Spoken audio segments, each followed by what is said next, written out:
একজনে বলল যে তাহলে একটু তেলাওয়াত করো, পড়াটা শুনি, একটু পড়ো, তেলাওয়াত করো, পড়াটা শুনি। একটা বাচ্চা বলতে আছে, পড়লে তো আর নিবেন না, আপনারা প্রশ্ন করেন, আমরা জবাব দিব।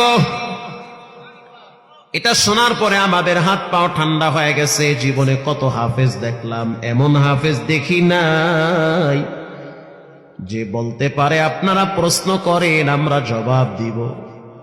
টিওনো সাহেব বলতে আছে, একটু তেলাওয়াত কইরা শোনাও। ছোট বাচ্চাটা সূরা তাহা তেলাওয়াত শুরু করে দিল।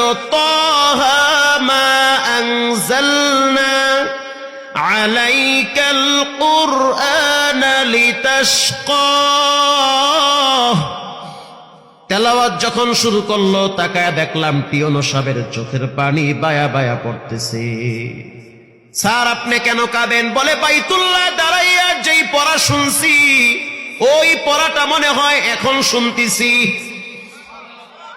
এবার আমরা প্রশ্ন করলাম, যেখানে প্রশ্ন করি পৃষ্ঠা ঠেকায়া দেয়, কোথাও আটকাইতে পারি না। চিন্তা করে দেখলাম সবার ভিতরে পড়ার মানের দিক থেকে এই দুইটা ছেলে ফার্স্ট ক্লাস।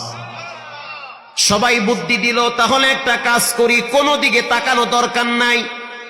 মোতাল্লি সাহেব তার মাজায় ব্যথা, চেহারে বসেছিল, ওখান থেকে ওইটা বাচ্চা দুইটারে বুকে জড়ায় ধইরা বলতে আছে, আয় আয়, আর কোন হাফিজ দেখতে চাই না, তোমাদেরকে এবছর খতমে তারাবির জন্য নিয়োগ দিয়া দিলাম।